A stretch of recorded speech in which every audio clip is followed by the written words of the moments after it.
Lelia Marie Faulkner was a 29-year-old from Troy, Alabama. She was a mother and valedictorian of her high school class. On July 4th, 2016, Lela was at her mother's home, relaxing for the holiday. But when her mother went to check on her later that evening, Lela was gone. She was never seen again. I'm Ed Densel, and this is Unfound.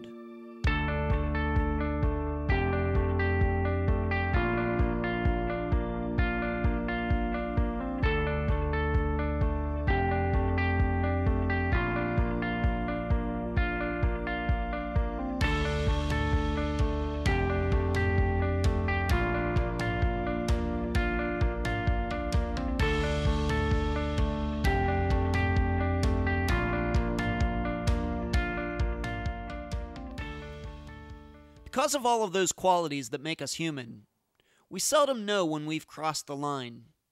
Figuratively, we use hurtful words, not realizing the damage those statements do to others. We convince ourselves that it's no big deal, and it's not until these people alienate us and don't respond to our texts and calls that we start to realize we may not be forgiven. Literally, and just about paradoxically, we often push ourselves past our limits to please either ourselves or others. We're afraid to let our boss down, so we show up for work sick, only making our condition worse. We spend an inordinate amount of time trying to impress our friends, not realizing that our actions make us look fake and shallow. And most literally, who hasn't tried to make that stoplight because you just can't sit in traffic for one more second, only to get caught by a cop sitting next to the intersection? Yep, there are all sorts of ways we push ourselves past what is moral, healthy, and or safe. In the case of Lelia Faulkner, she rose to the head of her high school class, but developed an alcohol addiction, probably by pushing herself too hard. Lela once tried to drive back to her home on just a couple gallons of gas, only to run out then get lost in the swamps of Alabama for 3 days. And it very well could be that on the 4th of July 2016, while being broke up with her boyfriend, she might have walked off to the point where she couldn't find her way back. Or did someone read her last Facebook post on that day and decide Lela was going too far? And now, a summary of the case. This is brought to you by my friend Megan Good's website, charlieproject.org. At least outwardly, Lelia Faulkner had a life most young women would dream of. She did well in high school without a lot of studying. In fact, she was valedictorian of her graduating class. This success continued into college, where she excelled once again. It didn't look like anything could stop her. But there were concerns. Lela had started drinking in high school, sometimes to excess. That continued in college. Then, with only a semester to go, Lela got pregnant and ran off to Tennessee with the baby's father. She returned to Alabama 6 months later, but never did complete her education. Lela then took on a few different jobs, but got let go due to her drinking. She had also met a new guy, but they broke up not long before she disappeared. So on July 4th, 2016, Lela was staying with her parents. Her daughter Madison was there as well. The plan was for all of them to go watch fireworks that evening. During the day, though, Lela holed herself up in her bedroom, spending a lot of time on her mother's laptop and phone. She wouldn't say what she was doing. Then she went outside to sit. When Lela's parents went to go get her to leave for the fireworks, Lela was gone. She was never seen again. Due to Lela's history of alcohol abuse and on-again, off-again relationship with her boyfriend, Blaine, public opinion has pointed in one direction. However, less than 3 years after her disappearance, many points are still unclear. Number 1. What exactly happened a week before her disappearance when Blaine told a friend that Lela was dead, even though she wasn't? Number 2. Was Lela pregnant at the time of her disappearance, possibly by a guy other than Blaine? And number 3. What is the public to make of a Facebook post made on the day of her disappearance? Is it true or not? Lela's family has a particular suspect in mind, although there is no proof of this person's involvement. The guest for this episode is Leila's mother, Susan Faulkner. Unfound News. The April 2019 newsletter is out. Did you get it? We now have over 800 people on the list. That's a nice number, but Unfound gets way more weekly downloads than that. Come on, get on the email list and find out about Unfound information before anyone else does. Next, Volume 5 of Season 1 is now out as a print edition. I had to mess around with the cover to make the artwork fit. That's what caused the delay after I published the ebook. My personal copies are in the mail right now. If you'd like one signed by me, let me know. Guests, some Patreon subscribers, and transcribers get theirs for free. Finally, I got to speak to Jay Douglas from K101 in Woodward, Oklahoma earlier this week. We're trying to make an appearance by me on their station happen. We just have to work out some of the technological issues. In the meantime, they're already discussing Thomas Brown's case, but I believe they'll also be covering Travis Murrow's disappearance soon. Where you can find Unfound.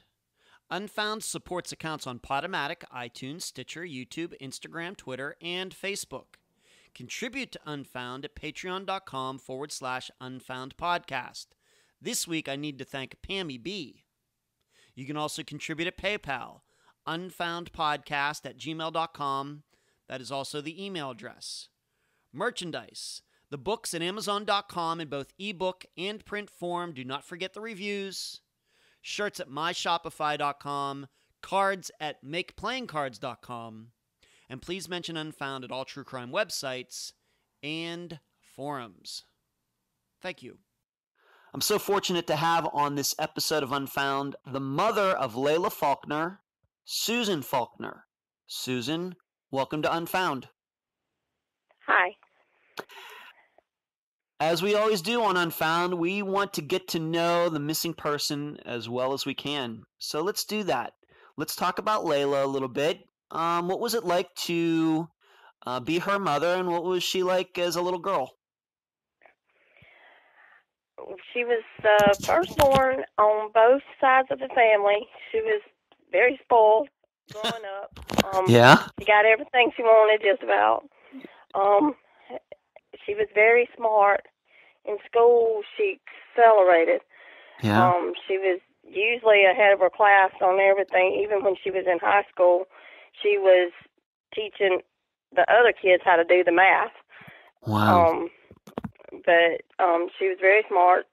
She was taking college courses in the last 2 years of her high school, and she was valedictorian of her class. She had just about every weekend we had a house full of kids because her friends or her sister's friends were over at the house. We were always going, doing things. A lot of times it was with the church, different activities and things that the church put on. Yeah. But she was just outgoing, fun to be around, always laughing, and with girls, you got drama in there too, so Okay. learn to deal with all of it. Okay. I really need to ask you about this valedictorian. What high school is this? Pike County High School. Pike County High School. And would you say, I was not valedictorian of my high school class, no surprise there. But would you say that it was an issue of her just being maybe very naturally intelligent, or would you say that she earned and really worked hard to get to the valedictorian position? Well, Lela was just really smart. Yeah. When you're in junior high school, they go to, it's another school. It's Banks Junior High, and then they're transferred over to Pike County. And when she got there, they were kind of shocked that her grades were that high, and they didn't think she was going to bloom, I guess, like the other students, because she come from a smaller school. But when she got there, all of her grades excelled. Wow. What would you say were some of her favorite subjects and topics? You know, some kids are into math, some kids are into history. What was she into? History. She History. loved history. Huh. I mean, she could give you dates of wars, anything, even things that you would be like shocked. I mean, nobody, normal person would know this information, and she'd be giving the information out. So, but she loved history. Okay. And she was able to manage that with all of her, maybe the other things that she was into. And did she date in high school? And, you know, what did she do there? Yeah, she did date, but most of the time it was just her and her friends going out, you know, just enjoying each other's company. But she had boyfriends all through, you know, through high school, but most of her time was spent with her friends, and even at our home on the weekend. Like I said, we always had a house full on the weekends. Now, you say you have other children, and we really have not talked about them that much in our prior conversations. Maybe we should mention, how many children do you have besides Lela? She has a younger sister, Summer. Summer. Okay, Summer Faulkner. Okay. And how close were they in age? Did they get along well? How were they? There's 7 years, almost 8 years difference in age.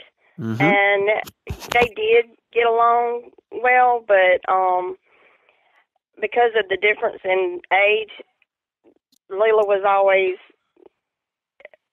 she was too old for Summer to go and do with her, and Summer was too young. Lela didn't want to hang around young kids. So. Yeah. You know, it's funny you mentioned that. I think you bring up a good point. There is a kind of an age range in there that sometimes doesn't quite work. You know what I mean? Once again, too old to be like, too old to be like an older brother, parent, sister, and too young to be like a parental figure. And maybe 8 years is right around that time. You know, so it's because when she would have been 15, Summer would have been 7. You know, it's a little awkward, for a teenager, maybe. Okay. Yeah. Okay. So, and what did Leila do once she graduated? She went to Troy University, and then she transferred from Troy University to Faulkner, and she went into criminal justice. And how did she do? She done fine. In her last semester, she quit. It's called FA, where you fell out and you don't go to class like you're supposed to. And she had already been asked to do the valedictorian speech, and she had already got her cap and gown. And she had left with a boyfriend, and they moved to Tennessee for probably about 6 months, and then she come back home. Wow, what was going through your mind at the time, being that close? And like you said, she got pregnant. Was that part? Do you think that was part of it? And the reason she didn't finish school, or what? No, I don't think that was it. I don't know why she fell head over heels in love with this guy. I'm not. I don't know. But, okay. She left, and yeah, I was very upset because, I mean, that's all you want for your kids is to be successful and finish the college and get a job and work, in that field that they go into. Sure. And she was very interested in criminal justice because criminal justice has a lot to do even with your history, because you can go. Some of it can fall back on what has been through the courts and what hasn't. And she was very good at what she was doing in that field. She had went to mock trials, and she was in mock trials where some of the state representatives had watched the kids that were in college doing these mock trials, and they favored her a lot on all of the where she was on the defense team or either on the other side, and they were just amazed that she done so well. Okay. Wow, would you say that when she was so close to graduating, she was doing well and everything, was that maybe the first time that you maybe worried that, something wasn't right, or was it before then, or maybe after? Was that the first sign of, because we're going to get into some other things, but was that the first sign for you, or what? Well, the first sign was when she got a DUI. That kind of sent up alarms then. Okay. What year was that? How old was she when that happened? It was 2014, and she was 25, 26. Okay. So that would have been sometime after, though, she left school, right? That would have been years later. Okay. Okay. Yeah. Okay. But that was the first sign. Okay. Well, you had said that she went up and lived with this guy, but then she came back 6 months later. Things didn't work out. Right. Okay. And did she come back and move in with you? And her child as well? Yes, she did. Okay. They did. And how did that all go? This would have, of course, been maybe she was 22 at the time, 23, and how did that all go? All of you living together again. Well, I mean, it was fine because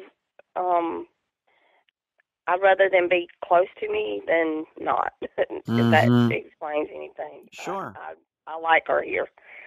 So. Sure. Did she ever talk about maybe going back to complete her education? We had talked about it because all she liked was that one semester, and but she never did make any moves to do that. So. Did she ever give you any explanation why? No. At one time, she was worried about the financial part, but me and her dad assured her that wouldn't be a problem. If she wanted to go, even if she had owed some money from that semester because she FA'd out, but that we would have took care of it. Okay. So what did she do instead? Did she get a job in your town living with you, or what did she do? She had a job with the federal bankruptcy court in Montgomery, and she worked there for a while, and then the drinking and all, it just got worse, and she wound up losing that job. Wow. Okay. And you had already talked about this DUI that she got, but that was, in your mind, 2014 was the time when you finally thought, man, this drinking has gone too far? Yeah. Okay. Definitely. Okay. And was the father of her child involved in the child's life after that, if she moved back, or what happened there? No. The father hasn't been involved in Madison's life at all. Wow. When she was pregnant with Madison, they got into a fight, a big argument, and it became violent. And Madison, she was premature because of that. My. Okay. Now we have speaking of the DUI, you had brought up to me right before we started this conversation that this happened maybe around the same time. You'll have to put it in the timeline that a very it sounds a little strange to me, but something where, although she is missing now, at one point Lela was missing for 3 days. Can you tell the listeners what year that was and what allegedly happened? It was 2014, and she left her house Sunday afternoon, and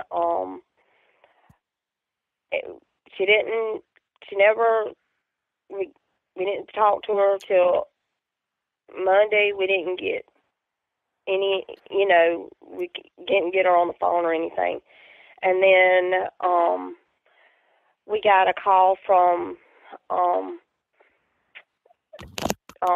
Louisville Police Department, and they asked us if Lela drove it was the car, the make and model, and we told them yes, that was Lela's car, and they said that her car was sitting beside the road, and which we went down there and got it, but we didn't know where Lela was, and then that was Monday. Monday afternoon, we went and talked to the Pike County Sheriff's Department because they said we live in Pike County, we have to go through them. So we went through them and told them that we haven't seen Lela since that Sunday night or afternoon, and they let us file a missing person report, and then we went and got the car, which the car was out of gas, and we had to put gas in, before we could even move it. And it was Wednesday.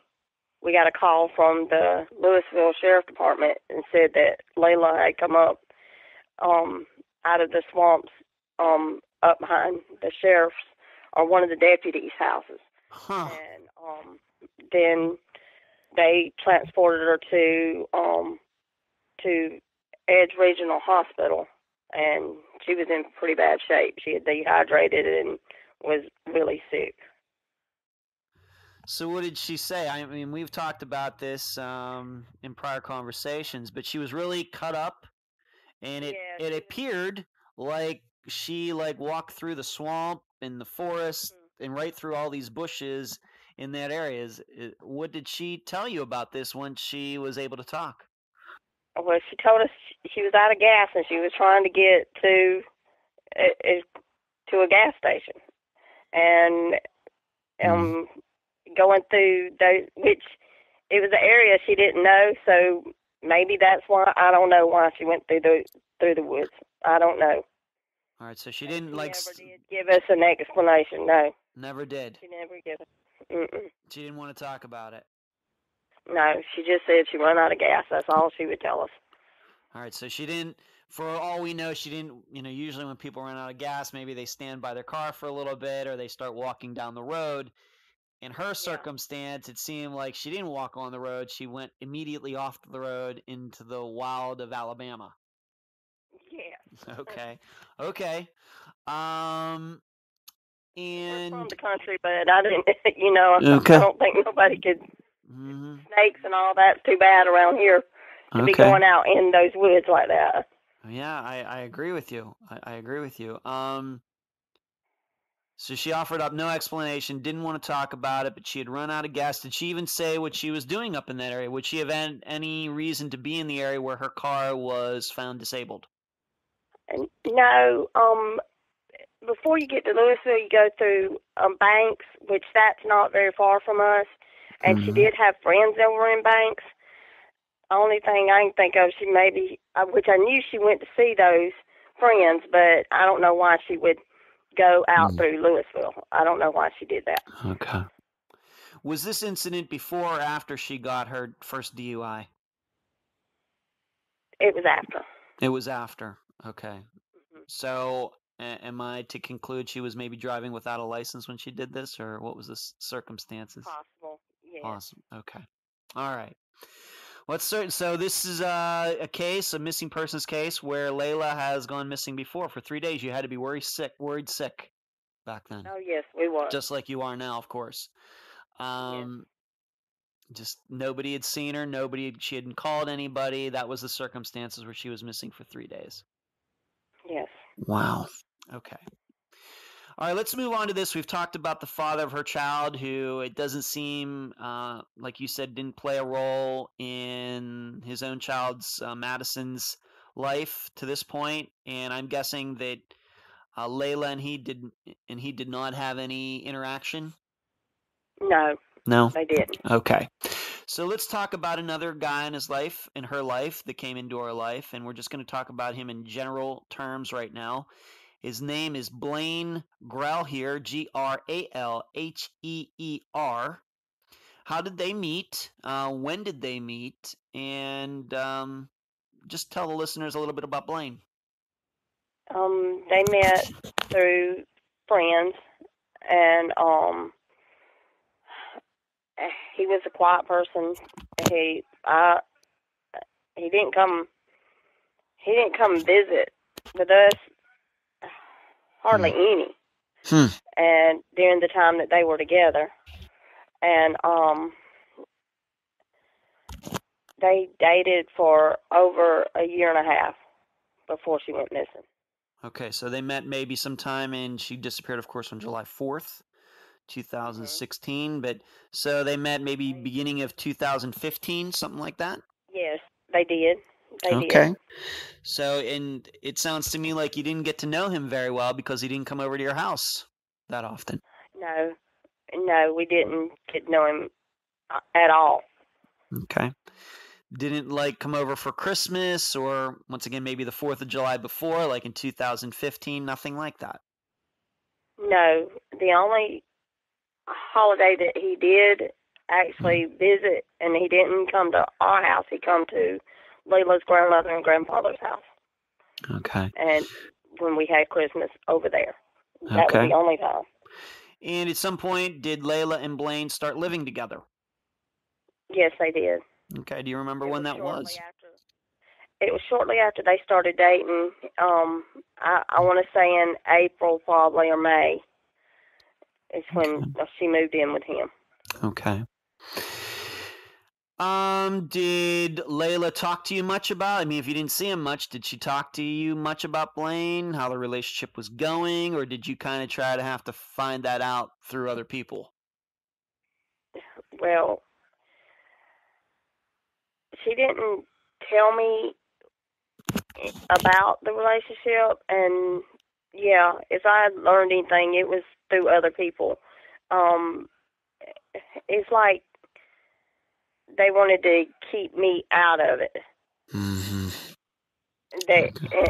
I felt like he blamed me for any relationship Leila's had that I broke them up, which I didn't, because Lela never dated anybody really serious until him. Okay.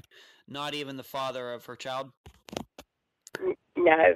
Okay. No. Okay. And of course, we haven't talked about Leila's father yet, but kind of the same thing. Blaine didn't want to have anything to do with him either? Mm-mm. No. Okay. I felt like he thought he was better than we are. I don't know how to explain that, but that's the way I felt. Okay. And his family runs a business, some sort of sporting goods business in Troy or around there? Yes. It's Jab Sporting Goods. Okay. And my understanding is that's where he works. Did Lela do a lot of talking with her younger sister Summer during this time? You know, sometimes, of course, by that time, maybe Lela would be 27, 28. Summer would be like 20.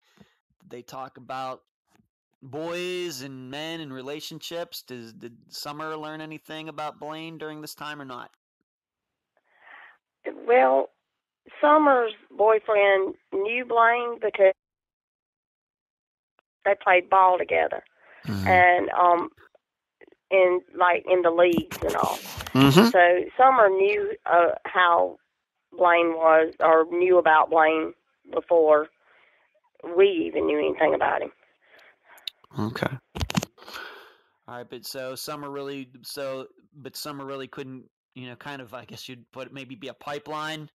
She hears things that are going on with Lela and Blaine, and then come back to you and say, "Here's what's going on." Nothing like that. I just have to ask. Nothing. Okay. All right. And during this time, is your belief that maybe Leila's drinking got worse? Of course, she had the DUI in 2014. She had this episode where she ran out of gas, which is a little bit of a strange story. Do you think everything got worse while she was dating Blaine? Definitely it did. Okay. Do you think it's possible during this time that she might have got into other things? I do believe that. Other Yes. addictions? Okay. Hmm. All right. But you never, maybe you saw her drinking firsthand, but did you ever see her doing anything else, you personally? I never seen anything like that personally myself, no. Okay. So they're living together. At some point she lost her job because of her drinking. Did she get another job while she was living with Blaine, or what was she doing? She didn't. She had just moved in with him, and his job. He worked, and by that time, her drinking and all had got so bad, and she had applied for disability because she couldn't hold a job, and believe it or not, they give it to her, which I'm shocked that they did. But she wound up getting a check each month, and what she got and what he made, they paid the bill together. Okay. All right. So they're dating. We really don't know a ton about the relationship because it seems Lela was kind of tight-lipped about it, and you didn't see Blaine much, and so there wasn't much to see or talk about. But let's move to 2016.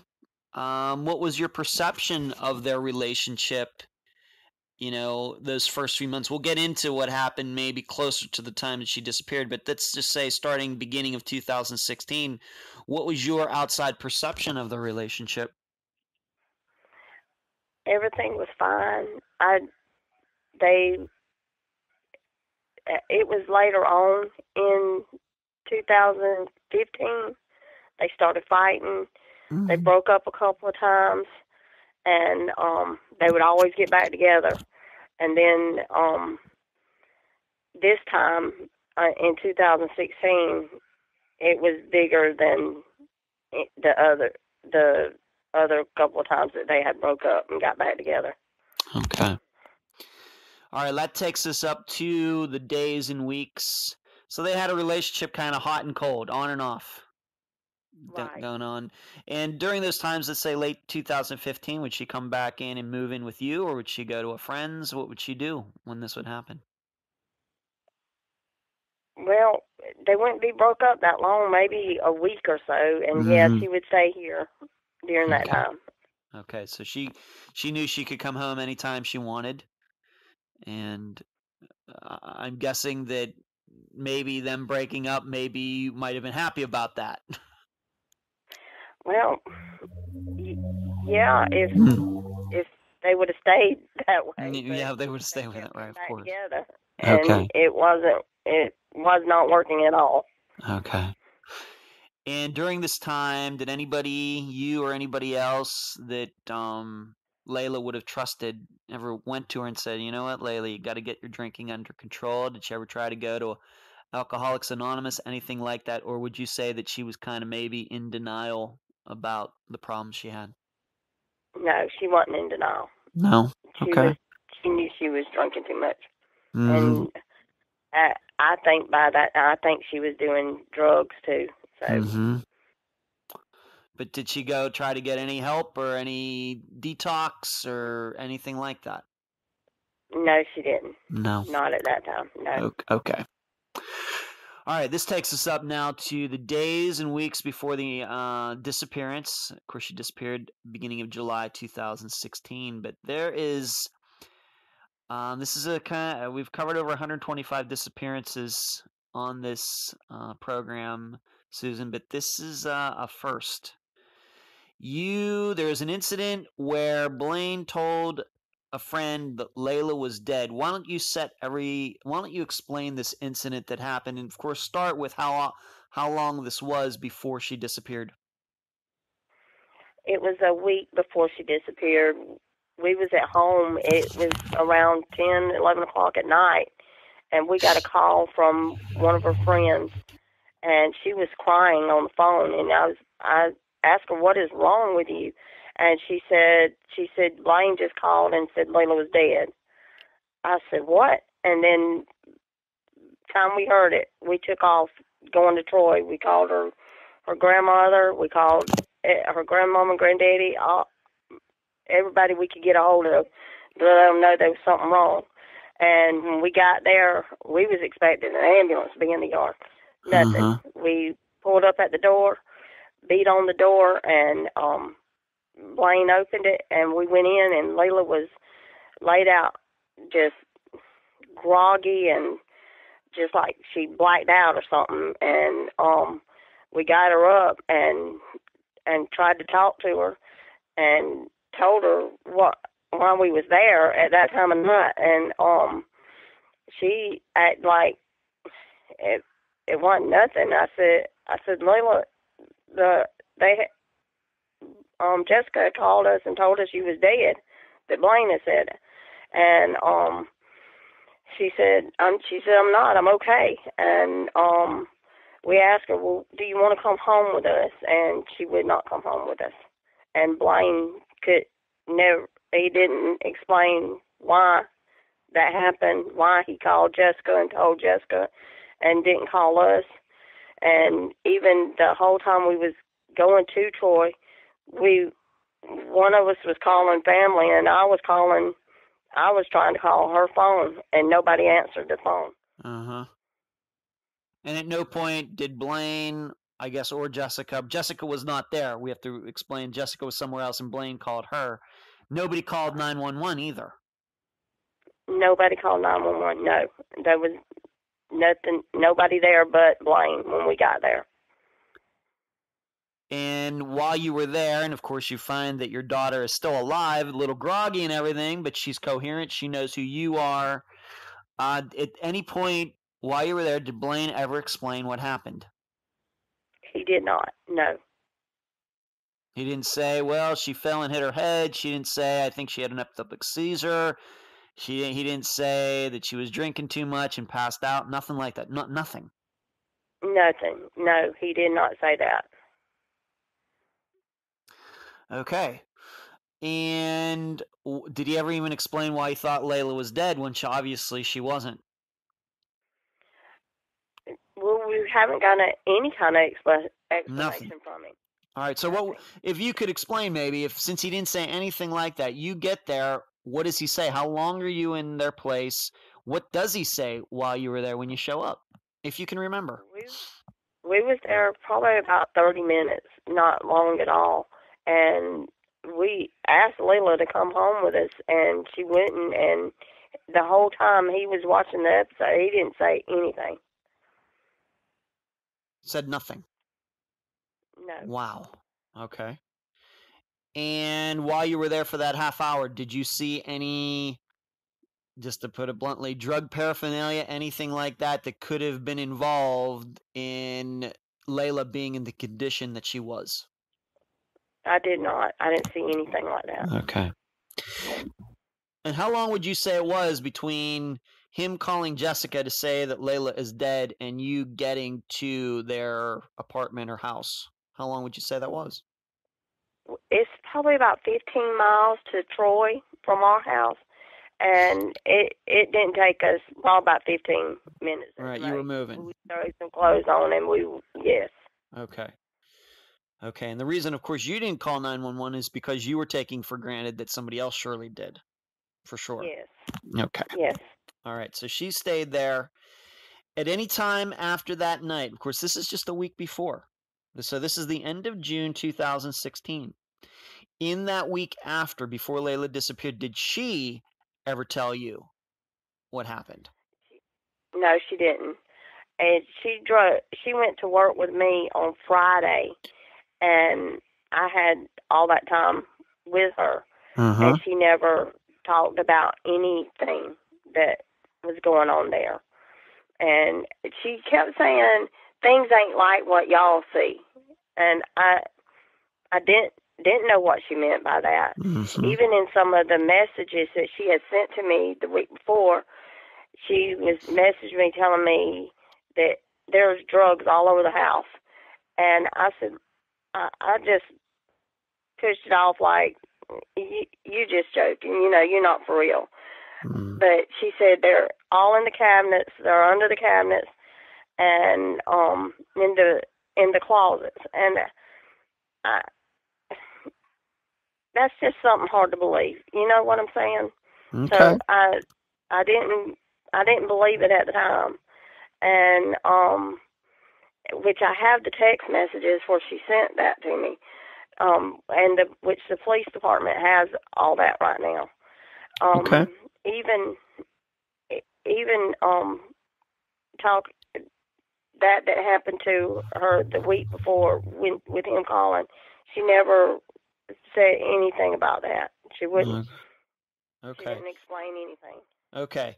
And did you ever have a chance to talk to Jessica? Of course, this is the person. Why? First of all, why do you think Blaine called her? I don't know, unless it's just because she was Leila's friend. I'm not sure. Okay. Why didn't he call us? I totally agree with you. What did Jessica say? Has Jessica ever expressed to you an idea of what happened that night? She didn't say. She just said it was crazy because he called and she turned around and called us right when he called. Okay. All right, so to this day, and we're doing this interview on April 16th, 2019, we're about less than 3 months away from the 3-year anniversary of her disappearance. You, to this day, still do not know what exactly happened that night? No. Okay.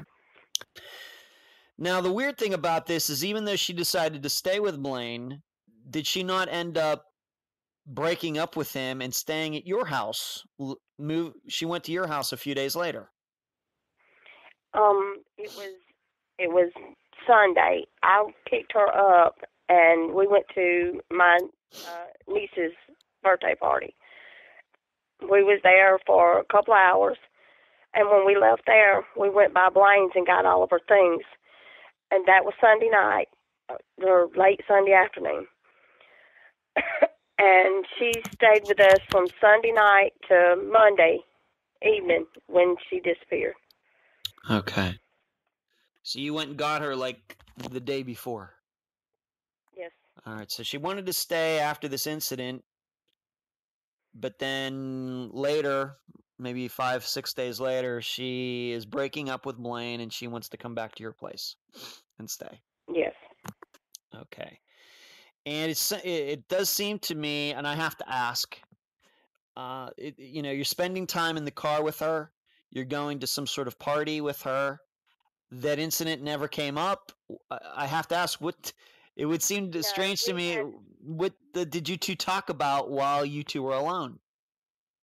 Well, we weren't alone. My stepmother was with me and Madison. Okay. So we didn't really get a chance to talk. Right. Okay. You didn't want to bring up anything like that in front of Madison, right? Kind of adult talk. I can understand that. Okay. But maybe you did have some private time between the two of you? Maybe between that Sunday and Monday? Nothing. No, because Monday we got up late because it was 4th of July. We all slept in. And then when we got up, Lela wanted a pack of cigarettes, and I took her up to the store. It's probably about 10 minutes away, and got her the cigarettes, and we come back home. And then it was lunchtime, and we went across the road. She stayed here. She didn't go over to my brother's house to eat barbecue. Okay. And then we come back home. It was around 2:33, and by that, I mean, she was here, but she was in her room, and she had my computer, and she had my computer all afternoon. So I guess her and Blaine were having words with each other. Okay, let's kind of set this up then. So this is the day that she disappeared. This is July 4th, 2016, which is a Monday. And so all of you got up. She didn't want to go with you. You went across the street. You came back later. She's there. And so she's kind of by herself. You're doing your own thing. And that we'll get into some of these particulars of what you found out later about the use of the computer and everything. But during that afternoon, after you came back, are you seeing her? Is she by herself? Does it look like she's preparing to go anywhere? What can you tell the listeners about that? Not at that time. She had sat down with my computer. She was on my computer for, I'd say, at least a couple of hours. I guess going through Facebook and looking, just wasting time. But it was probably around 4 or 5. It looked like she was getting ready. She was blow drying her hair and getting her hair fixed and putting makeup on. But I didn't see when she walked out the door. Her dad was sitting in the living room, and he seen her come up the hallway. He said she had her purse with her, and she had another bag with her, which it had to be a overnight bag, just a little bag. And she had it was a little pink computer that Blaine had bought for her. So is this would you call this like a tablet of some type? Yes, it was. Okay. So she had all of these things, but at the time, you're in the house, her father's in the house, Madison, her child is in the house, then she is there, and then she's not there, and you didn't even realize that she left. No, I didn't. Okay. What time would you say that you finally did realize that?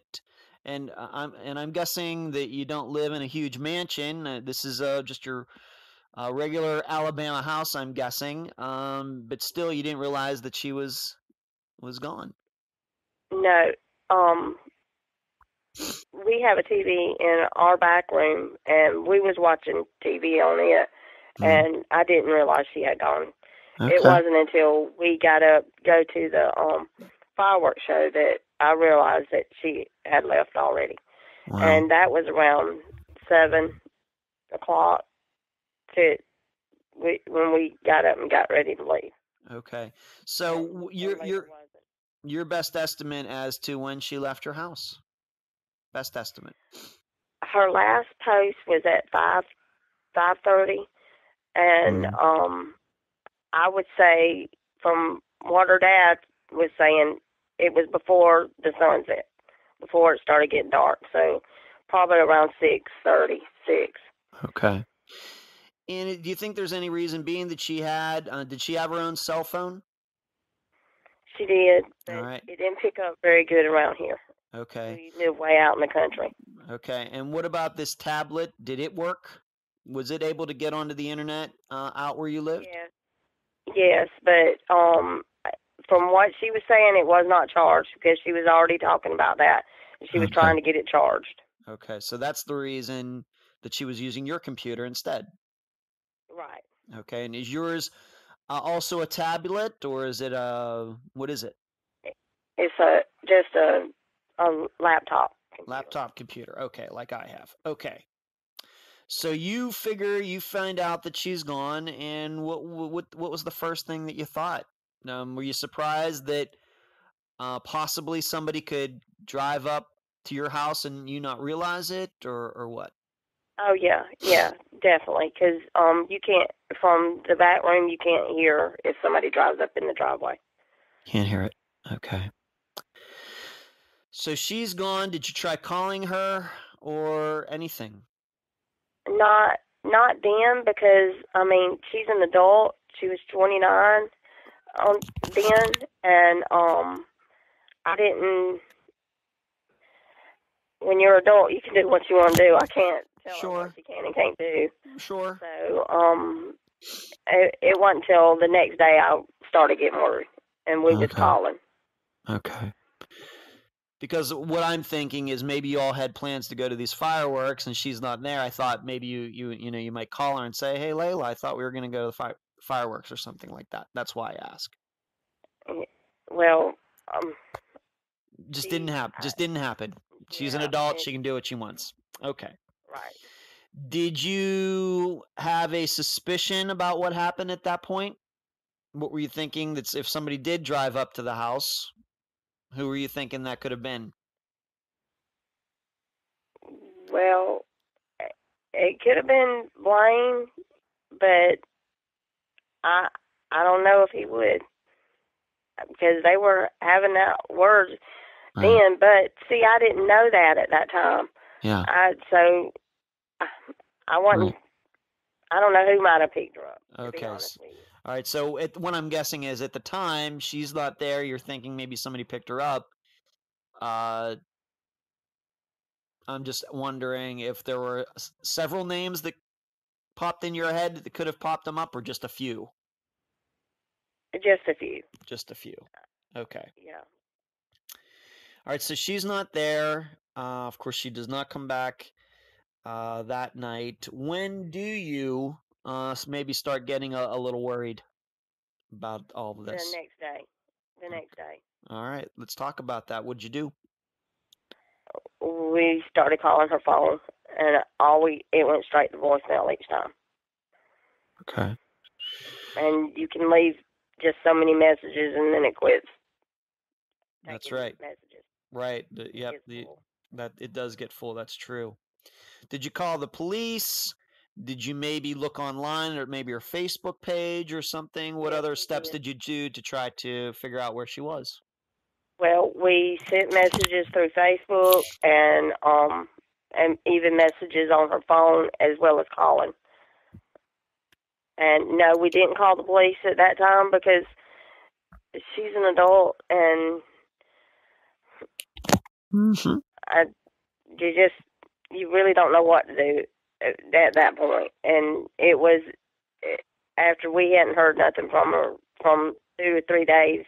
That's when we went to the police. Okay. All right. And while you were trying to find her, had any of her friends, you mentioned this girl Jessica, did she happen to have known where she might have been headed or seen her? Anybody ever get back in contact with you in those first few days to say, yeah, I saw Lela that night on July 4th here? Anybody? Well, the only one that we were told that knew anything was a girl named Georgia Baker. And we messaged her and messaged her sister. And her sister said that the last time she seen Lela, she was with 2 guys. And she didn't go into any details on that. And when did she tell you that? She said that Georgia was at her house, and Georgia said that Lela was with these 2 guys. And that was about 5 or 6 days after we hadn't heard anything from Lela, and we had went to the police station. Okay, so these are several days after she left your place. Okay. All right, so I don't know if we're to believe that or not. Did she ever use these guys' names? Yes. Okay. And the sheriff department were supposed to have talked to them, and I know they did talk to them at one point, but they claimed they didn't see Lela. So okay. So other than this story, which once again, from my experience, the story sounds a little sketchy, but maybe. But in those first few days, no maybe solid sightings of Lela after she left your house. No. All right. Nobody came forward to say that they saw her either. At any time, did it seem like on social media or anywhere was Blaine trying to reach her? Did he ever try calling your house? Did he post anything on Facebook saying, hey, I'm trying to reach Lela and can't reach her? Anything like that? No, not until later on. I would say a couple of weeks. Oh. He would call and ask if we heard anything from her. Okay. All right, let's move on to this. Okay, so you finally do file a missing persons report. Anything get done? Did the police talk to anybody? Were any searches done? Anything like that? Like you said, maybe around July 7th and on. They talked to those two men that the girl had said that about, and they claimed they wouldn't know her around. They didn't know her. They claimed they didn't know her, but I know they did. And then No, they knew Lela, but they were denying it. Right. Okay.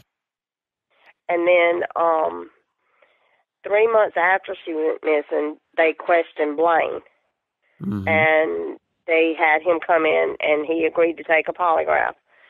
And he took the polygraph. The one that gave the polygraph, they said that it was inconclusive. Well, a year after that polygraph was done, the sheriff department sent in for the questions that were asked on the polygraph, because they're very suspicious of Blaine. And when they sent in for the questions, they sent back the results of the questions, and it showed that he failed the polygraph. Okay. All right. Well, I'm sure the listeners will take that into consideration. And I want to talk, of course, we're going to talk about Blaine a little bit more in a bit, but were any searches done around your house? Anywhere? Anything like that? 5 months after Lela disappeared, they set up for a search to be done for my dad owns 160 acres, and our homes own that 160 acres. Wow. And they did a search of that using cadaver dogs, and that was in December of 2016. Okay, nothing was found. Nothing was found. The dogs didn't hit on anything, and because the dogs didn't hit on anything, they said we didn't need a people search, because they said if there was anything here, the dogs would hit on it. Okay. So they called off the search that we had where people were going to come out here and actually walk the land, and which our church, the church members, we come out. They all come out and we search the land before that happened, because the sheriff department hadn't done anything at that point as far as searching. Right. So we did a search ourselves. Okay. All right. You had mentioned before that you eventually found out what Lela was doing on your phone. How did you find that day, July 4th, when you said that she was by herself with your computer? When did you find all of this out, and what was going on? And I guess she was using your phone too. What was all going on with all of that? When did you find this out? Well, Lela was using, anytime she come here, she used my phone because her phone won't pick up. So I know she had my phone and she was texting, but she wasn't making any calls. And we have straight talk service, and with straight talk service, when you call to get any records of incoming and outgoing calls, all it'll give you is for calls, not text. And because it didn't give us any text, we don't know what text she sent and to who. And whatever she sent, she erased. Wow. So even though you got your phone, your phone was there after she left, and it seemingly took her own phone. Even when you looked at your phone, there was no evidence left on there at all. No. Okay. And do you at least know who she was texting with? We do know that she was we don't know that she was we don't know who she was texting with. Okay. All we know is that she was messaging Blaine on Facebook, but I feel like she was using my computer to do that with. But she could have been using my phone. I don't know. Okay, there's no way to. So she might have been using both mediums, both texting and Facebook, to communicate with them. That's possible. Yes. Okay. So let's talk about what she posted on Facebook, I guess through your computer, your laptop, from that day on July 4th. And it seems to me like she started a post, and then it got posted, and then she wrote some more, and it got posted, and then she completed the whole thing. Why don't you talk about what she posted there, and then that will take us into the next topic, which is a little touchy. But what was she saying on Facebook that day? And if anybody wants to go look, you can find Leila's activity and see it for yourself and what she was writing, because it's still on Facebook. Why don't you tell listeners about that? Well, she said that she had never had a man leave her for another man, and she was really upset about that. She also said that she thanked us for letting her lay her head down here for the night, and she said that she threw her stuff off the bridge, which we didn't understand that. Huh. And we've searched all around the bridges in our area, and we haven't seen anything of hers around any of them. Mm-hmm. And she also said that she can now she has put faith in her enemies now that give her hope, and I'm not sure who she was talking about, who her enemies were. They give her a new sense of hope. So I'm not really sure about that. Yeah, I read it myself. I have to agree with you. Of course, I did not know Lela, but from my standpoint, I didn't know what to make of that last part of that particular post either. Were you also able to look at the messenger messages on her account? Yes. One of her friends, Leila's password was one of her teachers, and I talked to her friends, and we went back through her yearbooks to that teacher, and that was her password code. And we got into her account, and the only thing new that we seen was between Blaine and her, and they were arguing. And at some point he had asked her if she wanted to go to the fireworks show with him, and she refused or said no. And then he said a few ugly words, and that I think that he said, well, you're not even at your parents' house, and she sent him a picture of her sitting on the swing at our house. And then that was it. And the last post, the last message that she had to him was around 1:30, I believe, was the time. Okay. So their Facebook activity stopped between the both of them on Sunday at 1:30, which is fairly early. You believe she didn't leave your house maybe till 6 or 6:30. Was she talking to anybody else on Messenger that day?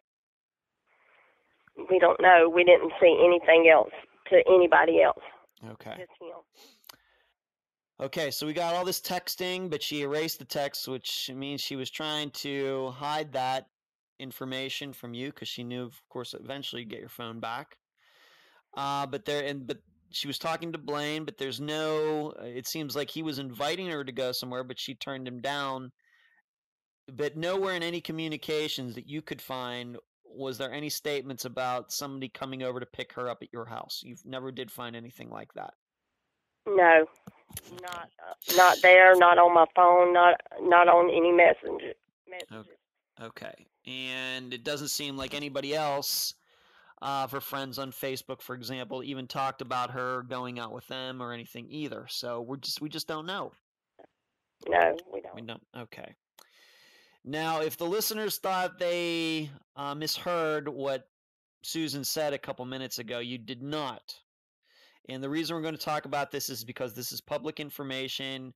We don't care about anybody's sexuality or anything like that on this program.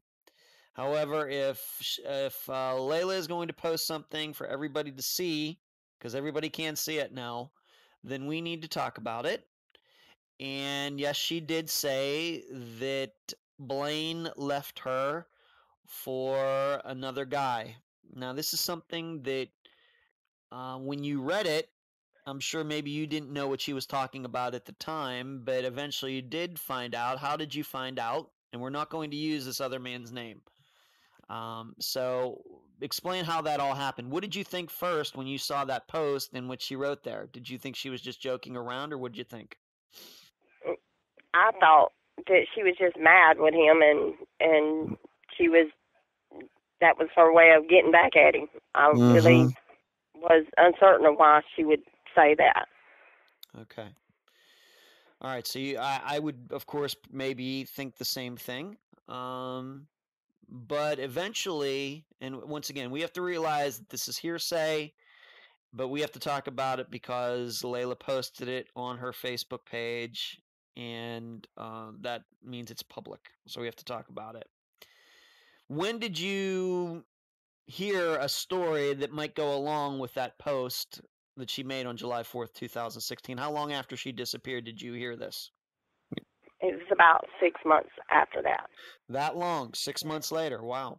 Mm-hmm. And one of the other guy's friends called one of our friends and told us what happened to Lela and why this happened. Okay, and well, just she said that please. Lela had walked in. She said that Lela had walked in on Blaine and this other person in a sexual act, and that this other person said, "You got to get rid of her." And from what we understood, this happened before Lela disappeared, and about a couple of weeks before Lela disappeared. All right, so we have this alleged sexual encounter between Blaine and another man. Alleged, okay? Alleged. Yes, alleged. And we're going to keep saying that. Alleged. But your understanding is this happened a couple weeks before Lela disappeared? Yes. Okay. And then we also have to remember that a week, I guess, after that is when Lela allegedly died. It was a week later then. Right. Okay, so we're just going to put this in the timeline for the listeners. There's this allegedly Lela walking in on Blaine and another man. We're not going to use that guy's name. Then a week after that, this call that Blaine makes to Jessica about how Lela's dead. Of course, you get there, she's not dead. And then a week after that is when she disappeared, so everybody can understand that. So you didn't really hear this until 6 months later. That seems like a long time. Yes, it Susan. does. For somebody to wait to give that much damning information. I agree. So I don't know what to make of it. You're right. It would not be the first time that a man or a woman use somebody's sexuality as a weapon. To whether it's true or false of what happened. Exactly. That works both ways. It cuts both ways for both men and women. But so you found this out 6 months later. Have you ever had an opportunity to talk to Blaine or this other man, because you know his name? We're not going to use his name for this show. Have you ever talked to either of them about this story at all? I've talked to Blaine, and Blaine denies it. And I understand that. Right. And I talked to the other guy, but I talked to the other guy before we had got that information. And the other guy told me some other things, and I'm just not going to talk about that. Okay. That's a whole different. Okay. I don't know. That's fine. It's just another rumor. Right. Is not Right. But my point, the reason we talk about this is what Lela posted on the day she disappeared. Right. We can't avoid talking about that. Any allegations ever been made before or after that Blaine or this other guy could be gay? No. None. Zero. Okay. And do you have any proof that there were, after this walk-in allegedly happened, that either of them ever made any threats against Lela that, you better keep your mouth shut or anything like that? No, we haven't. None. Okay. So, once again, we have to talk about this because she posted it, and people will find that post if they go and find Lelia Faulkner on Facebook. You will see the final post that she ever made on Facebook. Okay, so we talked about that. Not sure what to make of it. Let's talk about this other guy. There was another guy who might have been in Leila's life at the time. His name is Chris. What can you tell the listeners about him? Chris and Lela dated before she ever went out with Blaine. And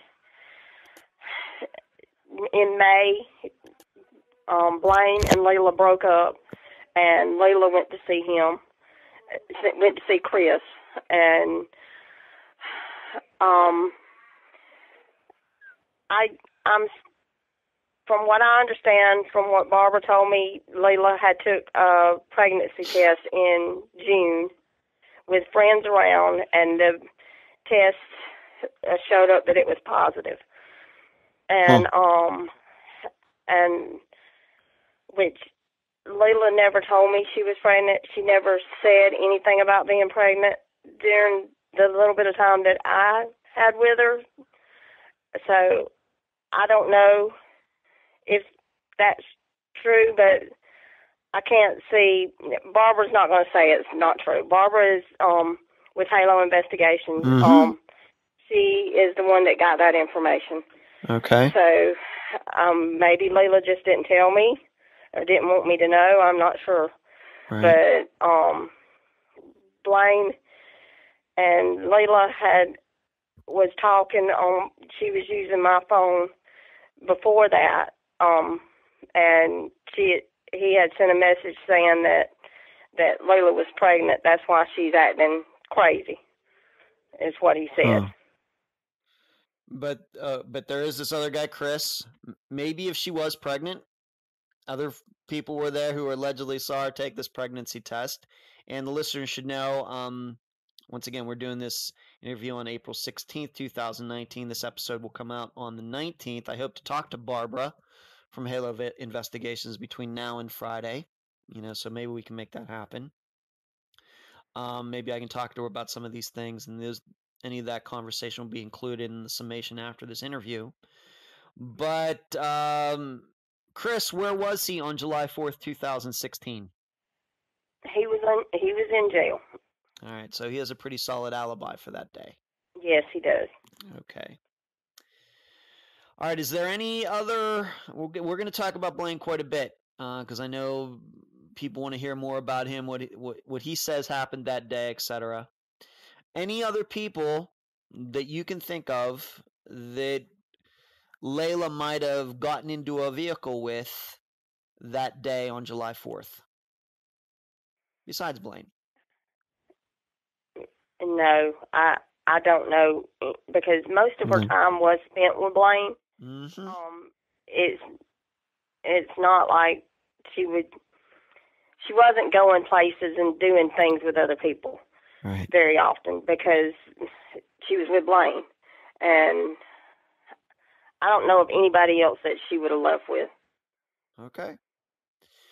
And just to get the kind of the technical details out of here, any proof that she ever used her phone after she left your house that day? Was her phone ever pinged?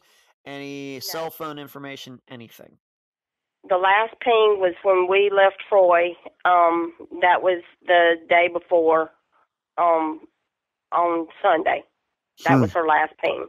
And she was with me then. And she was using it when we went down to the birthday party. Okay. So, and maybe her phone wasn't charged. Of course, she didn't get any reception out at your place, correct? Right. She didn't get reception out here, because we live a good ways out in the country. Okay. So there's no way to ping a phone if it's not getting reception, and maybe she just figured out, I might as well not turn it on. We're out in the middle of nowhere anyway. Right. Okay, but there's no proof she ever used her phone after she left your house that day. None. Okay. So what does Blaine say? We already know that you talked about he did a lie detector test, but what is his story for July 4th, 2016? Where does he say he was and what he did? He said he was working till 5 o'clock. And after that, he told us that he went to his mother's house to have barbecue, and they went to the fireworks show. Okay. And are there, so I have to ask this, he's working on the 4th of July? Yes. That's what he said. And this is a sporting goods store, and he said he was working on the 4th of July? Mm-hmm. Okay. Could be. I don't know what their hours are. Maybe, of course, I think of like the big chain places like Dick's Sporting Goods. Maybe they are open on the 4th of July. Maybe that makes sense. Okay. Is there anybody who has verified that he was with his family on that Sunday evening alone? No one. His mother, his dad, nobody has said that he was there. Do you think the police have talked to them? Do you know? I don't think they have questioned them at all. Just Blaine. Okay. I know that they talked to someone else in his family, but I'll leave that up to Barbara to talk about that. Okay. All right. Hopefully I'll be able to get to talk to Barbara. But he's saying he was one place, and then he was at his family's place later. There might be some time, but how far is where he works or where he lives or where he lived with Lela, how far is that away from where you live? About 20 miles. Okay, so not close. So it would be but not. Yeah. Not too far away. Not too far away, but sure, if he not 5 minutes away. Not 5 minutes, that's right. But I guess what I'm saying is, let's say he did work 5 o'clock. Sure, he could come out, pick her up, but if he's saying that he was at his family's at 7, that doesn't give a lot of time. You know, and on top of that, how does he know when he shows up at your place that you aren't going to see him pull up in the driveway, or maybe they arranged for her to walk out to the street? Even so, you're taking some chances there. So, but most importantly, he says he's with his family. He did not see Lela that day. Yes. Okay.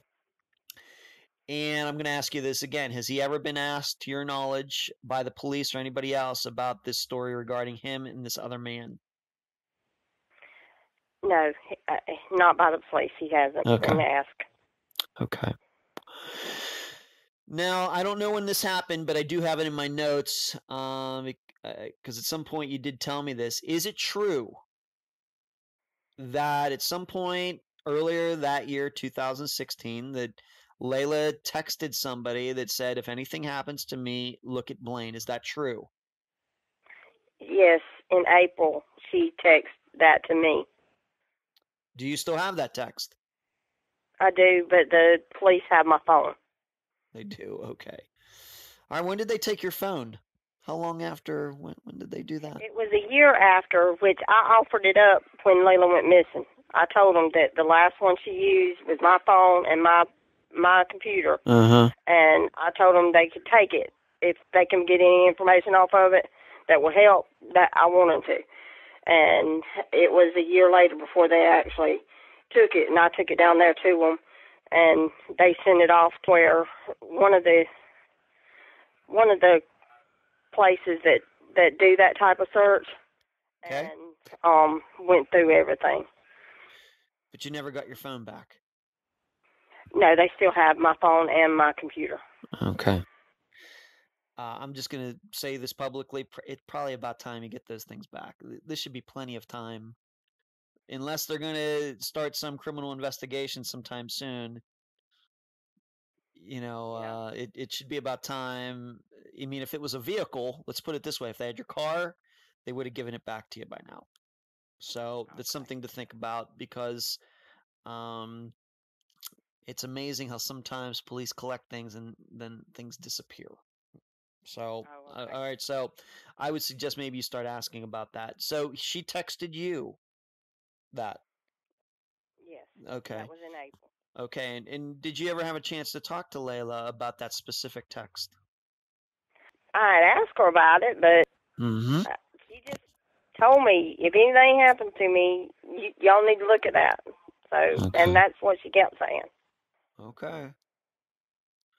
Well, if she's going to say that, then we're going to take it seriously. And then, a few months later, she's missing. Okay. Do you think that, because we know how relationships are, people getting back together, breaking up, and this sounds like the kind of relationship Blaine and Lela were in. Do you think that Blaine, if Lela asked him, would have driven the whole way out to your place that day, that evening? Given every... With him, yes. With him asking her to go with him, yeah, I believe he would have if she asked him to. Okay. Now, I have not done any sort of Google search for your house or anything. How far is it from your house to, like, the main road there?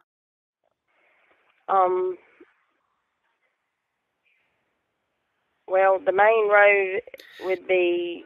Like, if she was to walk out to the end of your driveway, how far is that? Oh, just, probably the length of a football field. All right, about 300 feet. Not short, but not long either. It's around a curve. It's around a curve, and the way the drive is, and you can't see the road because of the curve and the trees. Okay. So it is possible, whether it was Blaine or anybody else, that somebody could have pulled up to the entrance to your driveway, and Lela walked out to meet the car. Possible. Yes, that's possible. Okay, maybe. Okay, so that's certainly possible. Would anybody else that lives by you been able to see that? Maybe your neighbors who live across the street? Would have anybody else been able to recognize that, see that?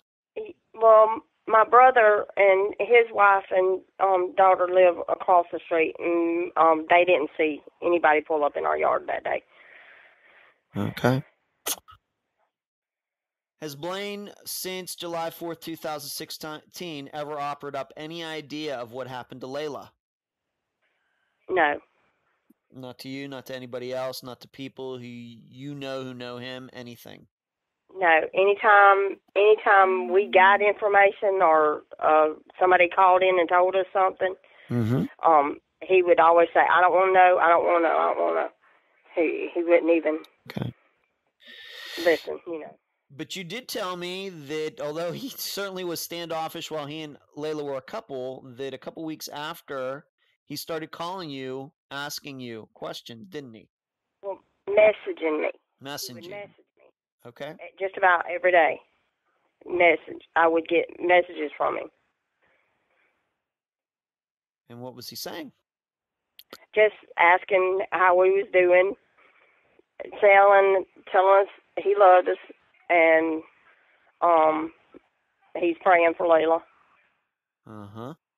And wanting to know if we had got any new information, but he didn't want to know what it was if we did. Never gave up an opinion on who could have picked her up or where she could have walked to, anything? No, nothing like that. Never. Did he ever post anything on his Facebook page saying, hey, have you seen Lelia Faulkner anywhere? She's my girlfriend. I love her very much. I'm very worried about her. Did he ever post anything like that on his Facebook page? Yes. Now, he did post some things like that. I love her, and I just hope her family find out where she's at. Things like that. He did. Okay. All right. How long did these messages go on before he stopped messaging you? When I asked him, he got mad with the Pike County Sheriff Department because he said that they did him wrong when he went in there to take the lie detector test, and that he didn't even know he was going into that, which he did know because they told him. And I asked him several times if me and Leila's daddy pay for you to take a lie detector or polygraph at another facility. There's Alabama Polygraphing Services. Would you go take it?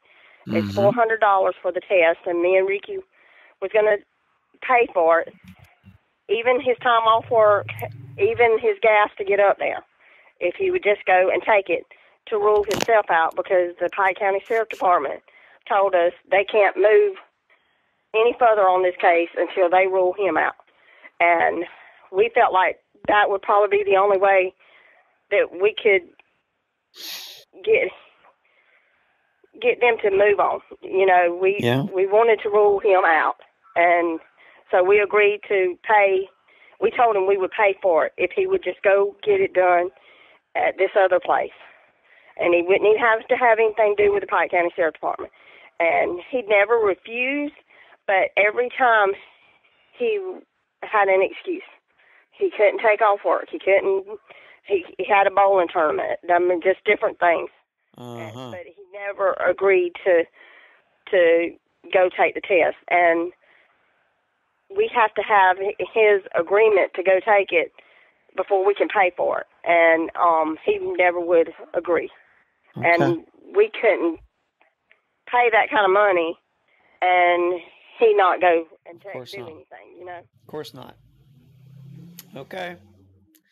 Now, he did do an interview. This case was covered by True Crime Daily, correct? Yes. At some point. And he did an interview with them.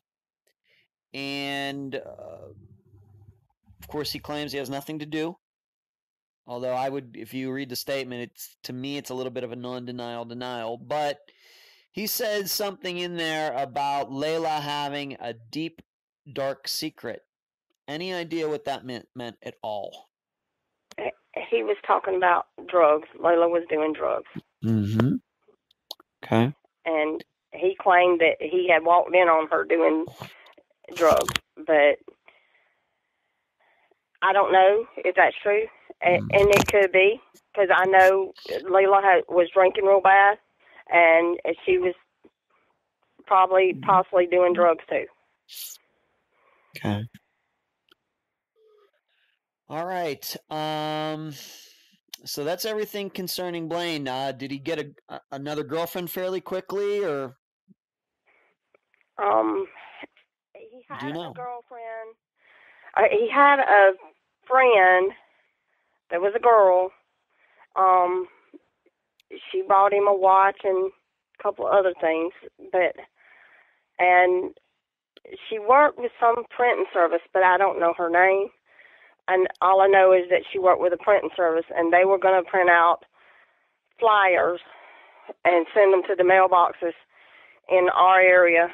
And the flyer that they had printed up or had made to do that with, I'm using it now. It is the one with the fall leaves in it. Okay. And for some reason, that never happened. They never did that. And they never printed them at all? No.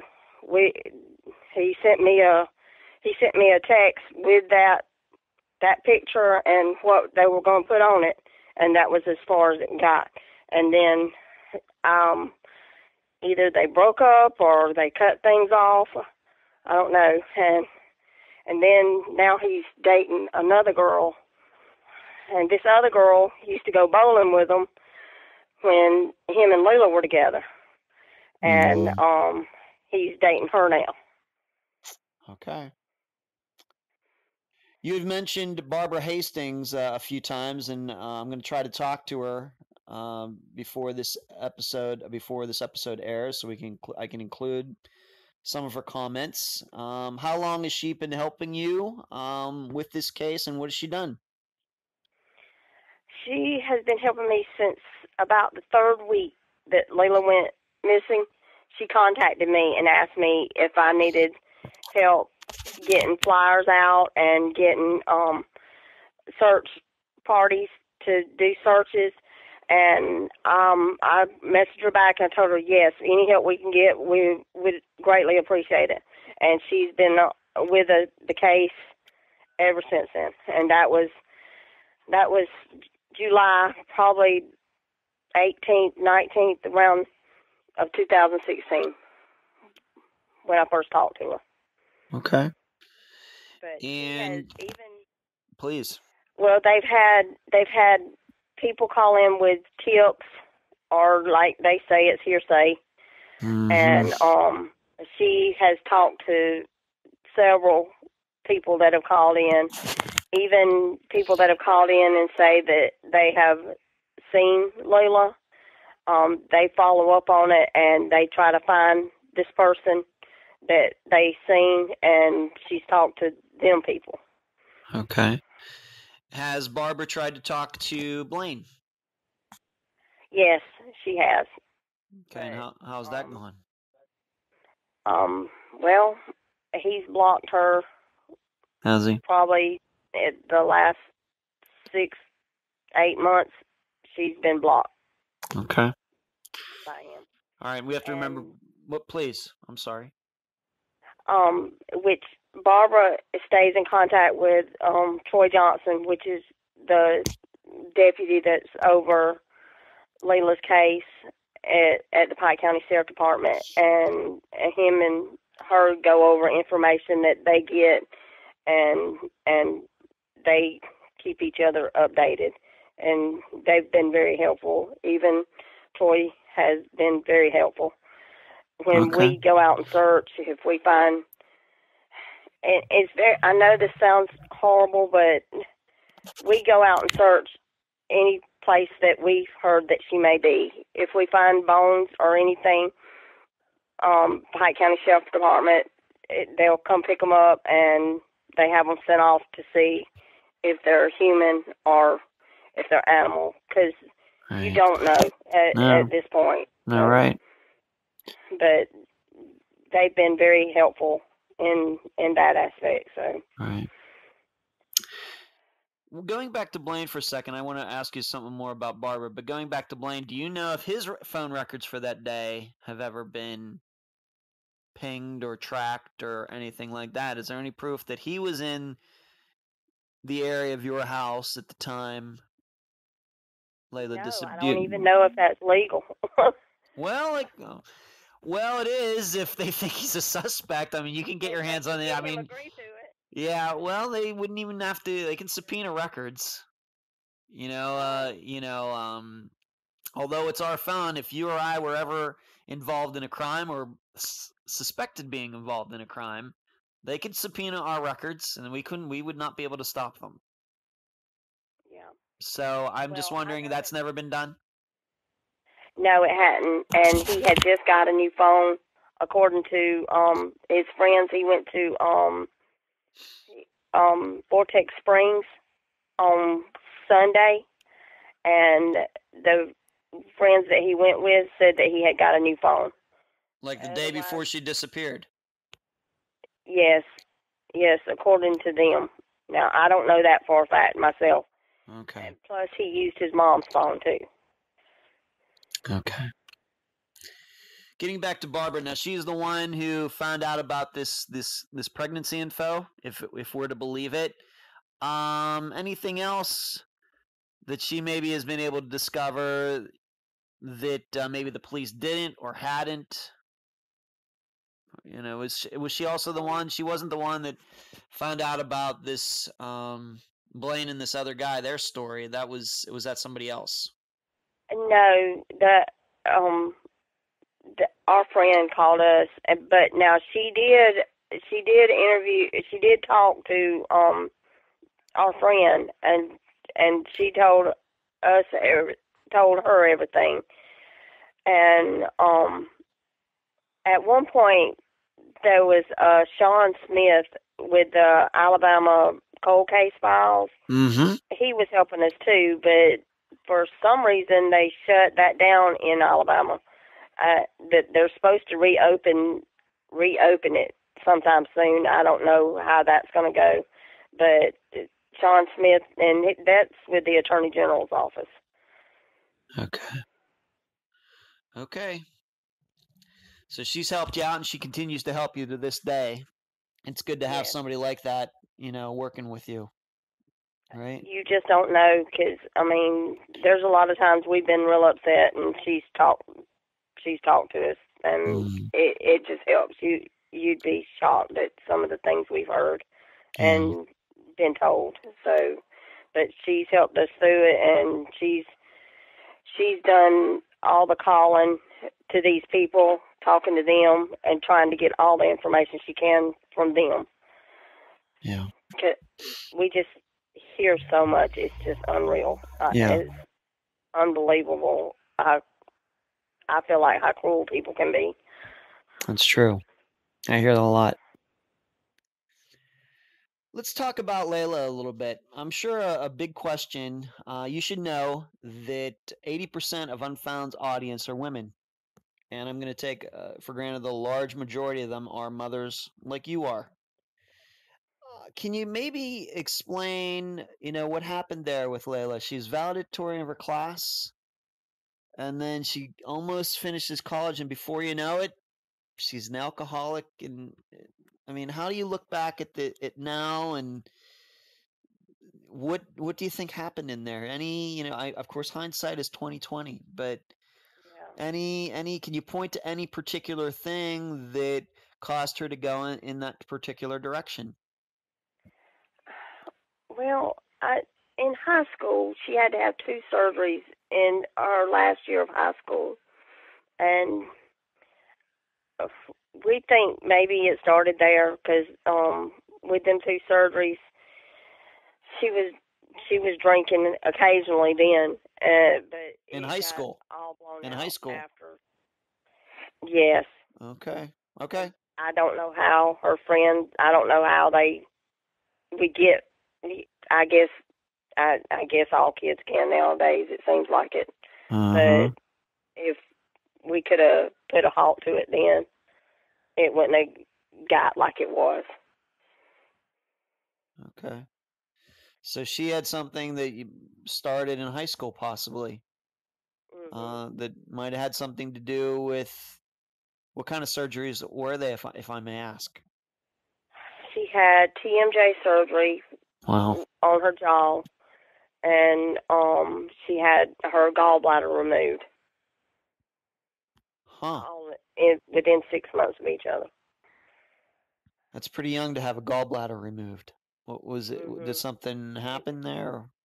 It was diseased. It was it wasn't working. Okay. Like it was supposed to. Okay. She was staying sick, throwing up, but it was all her gallbladder. What the doctor said. Okay, I'm a little familiar with that. My dad had his out, but he wasn't until it was 81 years old. So to hear that a 17-year-old had hers out, it seems, and my sister had hers removed, but she was in maybe her 50s when that happened. Okay. Yeah. Okay. Now, since she had hers out, I started hearing cases where more younger people were getting theirs taken out because of diseased gallbladders and gallstones. All right. So it seemed maybe this she was doing well in school, but maybe those first seeds of the drinking and other things might have got started in high school, even though she was continuing to get good grades and everything. Is that the way you look at it? Okay. Yes, I think so. All right.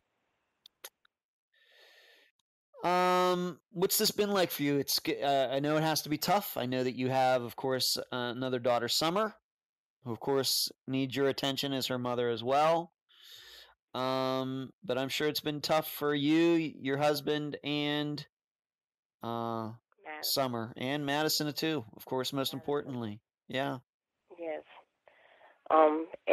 And now that it's been 2 years, you kind of get where you can handle it, and you just want to find out what happened. Yeah. Why would somebody take her? Why would somebody do the things that we've heard? We can't understand that. And you have your good days and your bad days. some days I can't even get out of bed because I'm crying. But you just learn to deal with it. You have to. You have to. I have to for Madison. Yeah. That's the main thing. Are you raising Madison now, Susan? Yes. Yes. Okay. And how is she doing?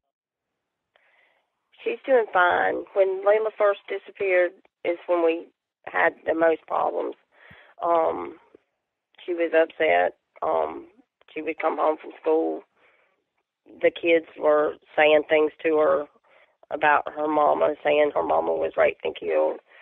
And they was telling her this in school, and she was upset. Elementary school kids doing that? Yes. Oh my God. They had to have heard it from somebody. I don't know. Yeah. I don't know what kind of conversations other people have around the dinner table, you know. But it's better now. We had got her in with a counselor, and she went for 5 or 6 months, and then she told us, she said, "No, I'm fine. I don't need to go anymore." Okay. So me and the counselor and Madison talked, and the counselor told Madison that if she needs to come back anytime, all she had to do was call. So she's got that security, knowing that somebody's there if she needs to talk or get something off her chest. All right. How old is she now? She is 10. 10. Wow. Okay. Okay. Yeah, I can't imagine that. It's be tough. Very tough. And how's your other daughter doing? How's Summer doing? She is fine. She finished college. She's got married. Wow. She's been married 2 years now. So she's doing fine. Right. Now, you told me that your husband, Leila's father, he had a stroke at some point. Was this before she disappeared or after? I'm sorry, I was a little unclear on that. It was before she disappeared. It was a year before she disappeared when he had the stroke. Okay, and how is he doing now? He's doing fine. He's had several dreams about Lela. Yeah, Lela comes to him in his dreams. Yeah, why don't you tell the listeners about one of those? I think that's very interesting. He had a vision of her walking out to a car in front of your house, didn't he? Why don't you tell the listeners about that? Well, he of course he thinks it really happened. We don't know. Maybe I don't know, but why don't you just explain that to the listeners? Maybe they'd like to hear that. Was a car pulled down in our driveway. It was a silver Charger, you know, a sports type car. Mm-hmm. And a young woman got out and asked Lela, "Do you want to sit in the front or the back?" And Lela said she'd sit in the back, and she got into the back seat, and the young woman sat back down in the car, and they backed out of the driveway and left. And he says that was the last time that he seen Lela. And when did he first tell you about this? Well, it was probably 3 or 4 months afterwards, because he didn't say anything because he had a stroke before, and things come back to him over time. If you ask him about something that happened last week, he may not remember it right then, but then the more he thinks about it, it comes to him, and he can tell you what was said last week. And it was a few months after Lela had disappeared. All right. But at the time, you were thinking, at least at the time, that nobody saw her leave. But now, 3 or 4 months later, he came to you and told you about this thing that suddenly popped into his mind. Okay. Right. Okay. Do you know of anybody that might have had a silver car? And who this girl might have been or anything? We don't. Okay. Okay. But yes, you did tell me that your husband has had several dreams about her. About Lela. You told me that. Yeah. Okay. Do you have a website or a Facebook page or something set up? I know that she's on NamUs. I know that she's on the Charlie Project, but on Facebook, anything for Lela? Yes, it's Help Find Lelia Faulkner. It's on Facebook. Okay, and I will link to it so everybody can find it. By the time that they hear our voices on Friday, I will have linked it, and they'll be able to go and like it and become a member there, whatever they can do there. Okay. Okay. Thank you. Any other words before we complete this interview, Susan? No. I've told you all the facts. Okay. All the rest is rumors, so I'm That's not right. even going to get into that. And we don't do that here either, and I that's totally understandable. Because the rumors, I realize that rumors in all of the cases that Unfound covers, they can just run all over anywhere. All down all sorts of rabbit holes anywhere, and that's why we don't talk about them, because most of them cannot be substantiated. But those are the facts, and that's all we're looking for on Unfound are the facts. And I appreciate you doing that and talking, giving the listeners all the facts that you know today. And I appreciate you being on this episode of Unfound. Thank you so much for doing this for us. You're welcome. And that was my interview with Susan Faulkner, mother of Lelia Faulkner. I thank her for joining me and all of you on this episode. I did get to speak with Barbara Hastings from Halo Investigations. We talked the day after this interview took place. Although I don't think I'm at liberty to speak about everything that was said, here are some of the important points from my conversation with Barbara. Regarding the pregnancy, Barbara told me that others were there when Lela took the pregnancy test. In fact, Barbara told me Lela took more than one.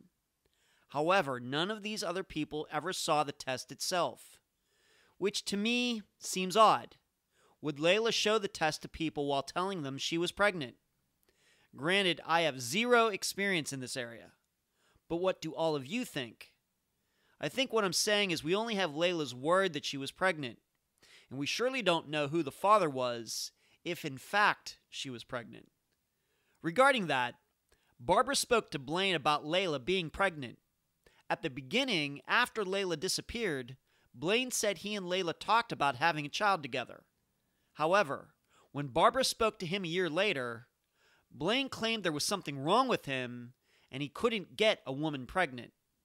As for Blaine's alibi for that day, Barbara said there is one person who claims that Blaine was not with his family the evening of July 4th, even though he says he was.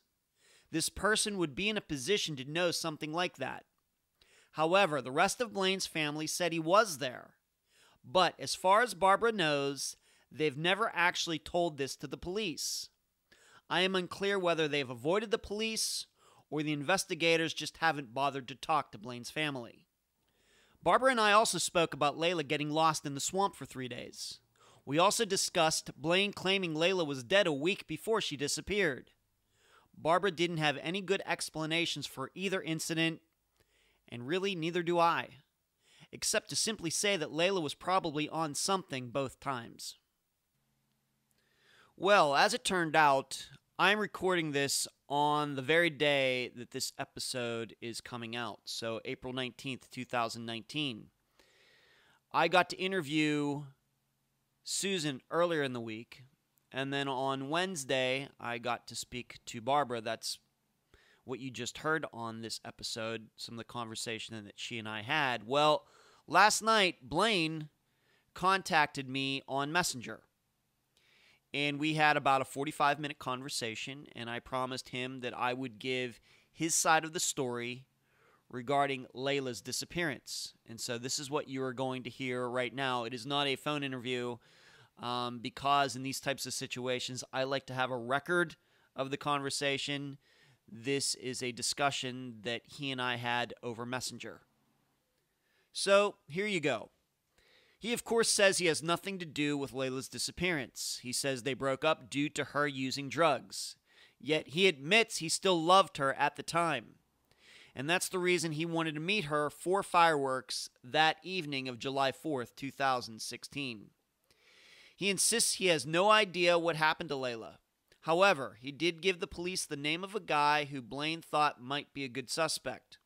I've since found out this person's name. Yes, since last night. And I believe this guy could have been Leila's drug dealer at one time. Blaine claims that one time when he was in Florida, this guy came to the house. The neighbors saw this happen.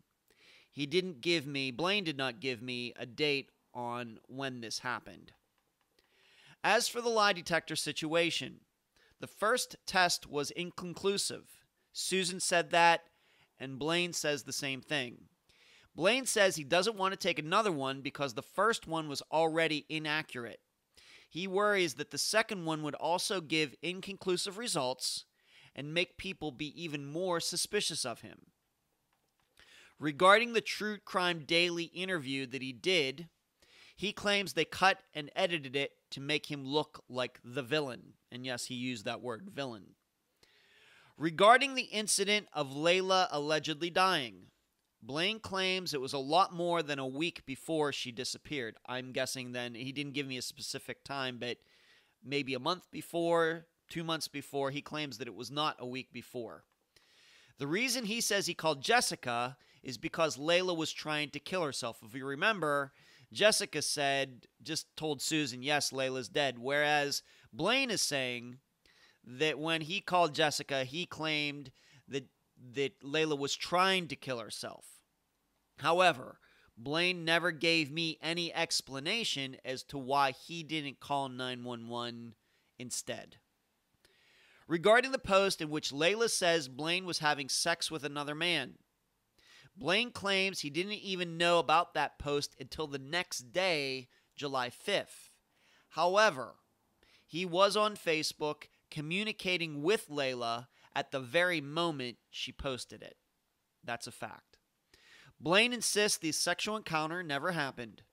He says he had seen the guy only once since 1999. In fact, I have the quote from my discussion with Blaine last night. He says, I went to a party at his house in high school twice in 1999.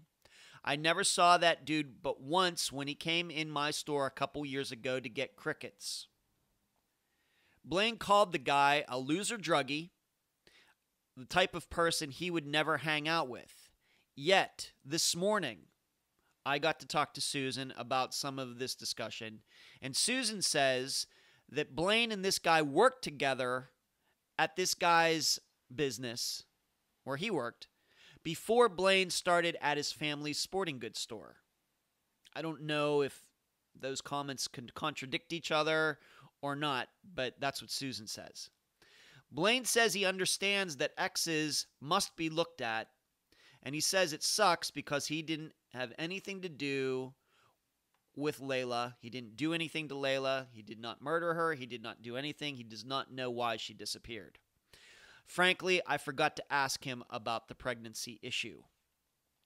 But, and I will leave you with this thought, but I want you to know after this that I do have something to say in Blaine's favor now that I've kind of looked at everything in total. This is how the conversation ended last night between myself and Blaine, and I have a copy of it. Just to show you the kind of guy he is. I spent 45 minutes with him. I would say that I asked him some hard questions, and he did get upset with me at some times, and I want you to know that's to be expected. Okay? I don't take that personally. Whether he is guilty in this disappearance or not, I understand that. I did let him have his say. But here's how the conversation ended. I said, Blaine, you just have to understand I have a job to do. I thank you for answering my questions tonight. I will relay all of your answers to my listeners. Of course, I'm doing that right now. And you also have a copy of this conversation now on Messenger in case you think I don't represent your side of the story in the correct way. So, because it's Messenger, I have a copy of it, and of course he can make a copy of it. And I said, nice talking to you. His response, more to it, but you report what makes you get followers. So that was his parting shot at me, after I promised him I would voice his side of the story on this podcast. I think that shows you the kind of He just couldn't just say goodbye. He had to do it with kind of a parting, sarcastic shot at the work that we do here. Now, having said that, there is one big thing in Blaine's favor. Yes, I really did say that. And that is the messages, it's the messages between him and Lela on Messenger that day. I'm going to warn you, this gets a little complicated. At 5:17 p.m., Lela, sent a long message to him, and I'm not going to read it out, but let's just say it wasn't very nice. This is a private message. This is not the post on her page that all of you can read now. This is a private message on Messenger to Blaine. Very long, not very nice. Blaine's response was a sarcastic, go do meth. And I have to be honest, given the context, I can understand his feelings. Okay? Because what she said was very nasty, and I'm not going to hold it against him for being a little sarcastic at that point. There are no other messages. That all happened at 5:17 p.m. There are no other messages until 6:39 p.m. when Blaine says something along the lines of, you may hate me, but I don't hate you. Then that is when he asks if they can get together for the fireworks. Once again, it's 6:39 p.m. Lela does not respond to that comment. In fact, to our knowledge, she never uses Facebook or Messenger again. Barbara Hastings told me that Lela got off Facebook at 6:30 p.m., 9 minutes before Blaine sent the fireworks message. Okay? Also, remember that Lela was doing all of this Facebook stuff on her mother's computer because Lela's own phone and tablet didn't get reception at her mother's house. And I think the tablet might have been... the battery might have been dead on it as well. So presumably, Lela gave the computer back to her mother after she logged off at 6:30 p.m., meaning there would be no other way after that for her to check Messenger at all, meaning there is no way Lela could have seen the fireworks message. Okay? This also means the only way Lela could have talked to Blaine after that is through her mother's phone. Now, it could be she checked Messenger through her phone, but once again, she never responded on Messenger. However, the problem I have is it makes sense to me that once Lela gave the computer back to her mother, that this was the point she decided to leave the house. Meaning she probably would have given her mother's phone back at the same time as well. So once again, she would have no way of seeing that message at 6:39. In other words, why give the computer and the phone back to her mother if Lela plans to hang around the house for another half hour, or whatever? My belief is that if she was thought she was going to be around the house until 7:30, let's say, she would have kept the computer and the phone. Instead, she logged off at 6:30, and I take that to mean that that's the time she gave the computer back as well. And you'll remember, Susan told us that she believes that Lela left the house sometime around 6:30. So it makes sense that she would log off the computer, give the computer back, give the phone back, and then at some point shortly after that, she left. That makes a lot of sense. Meaning, I believe Lela decided to leave the house before Blaine ever sent the message about the fireworks. So my intuition tells me she was leaving the house for reasons other than Blaine. Moreover, once Lela left the house, there would be no way for her to even know he sent that message because, once again, her phone and her tablet don't work out there in the sticks. Meaning, unless Blaine just blindly drove over there and happened to catch Lela walking on the side of the road, I'm not sure how they could have met that evening. There's something else that casts some doubt, I believe, on whether Blaine and Lela could have met that evening. It's the Facebook post, the public one, and the overall appearance of her Facebook page at the time of her disappearance. That last Facebook post, and I'll read it to you. Quote, "Just wanted to give a shout out to all those that care.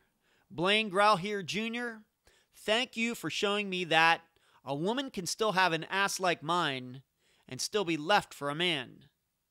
To the family that helps so much, thank you for giving me a place to rest my head for the night after being given 2 days to pack my stuff from a house, wait for it, that I've been paying half the bills on.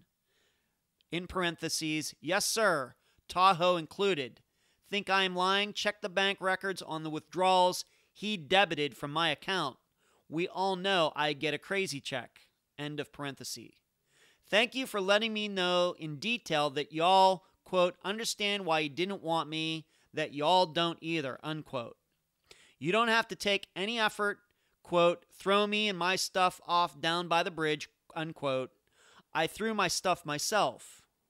To all my enemies and the ones that was supposed to be against me, this is all in capitals, thank you for giving a renewed sense that there are still some hope in the world. Thank you for showing me compassion where the ones that loved me didn't. Unquote. I'm not going to break down the whole thing for you because you can do that for yourselves. However, there are some things you must understand about this post. It took Lela 3 times to complete it. The first 2 shorter cut-off versions of this post are still on her page. She never deleted them once she successfully completed this one. Also, it seems no one even noticed this post until Lela disappeared, because no one really responded to it. Instead, the comments below this post are about Lela being missing. So it seems, despite the content of the post, it didn't catch a lot of attention or comments, despite Lela outing Blaine in it. Finally, what preceded this post on July 4th of 2016 was a picture of Lela's daughter from a year before on July 4th, and a video about what to do when you discover you've strayed from God. Lela's comment about it is, well, there I go. Has to be straight from God. Customized just for me. On that same post, she says she's feeling blessed, determined, hopeful, and motivated. But what you'll also find on her Facebook page is no mention of Blaine, except for that post. No check-ins with him anywhere in the past year and a half. Her status is single. No pictures of him in her photo section. Nothing. Maybe someone went through and deleted them due to the circumstances, but due to the completeness of it, I think Lela did it herself. So the way we see the page now is how it was in July 2016.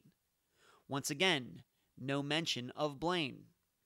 Despite all of that, though, Blaine wanted to see her that day. I've seen the messages, although he was nasty too. So as this episode nears its end, I have a couple basic questions for you. Do you believe Lela would get into a car with Blaine after writing what she did about him that day? And would Lela not understand that writing what she did in that post might be going too far? I'll leave the rest of the theorizing up to you. And that's the program. If you found it informative, please go to the app that you use to listen to Unfound and give this podcast a nice review. I thank you for listening. I'm Ed Densel, and you've been listening to Unfound.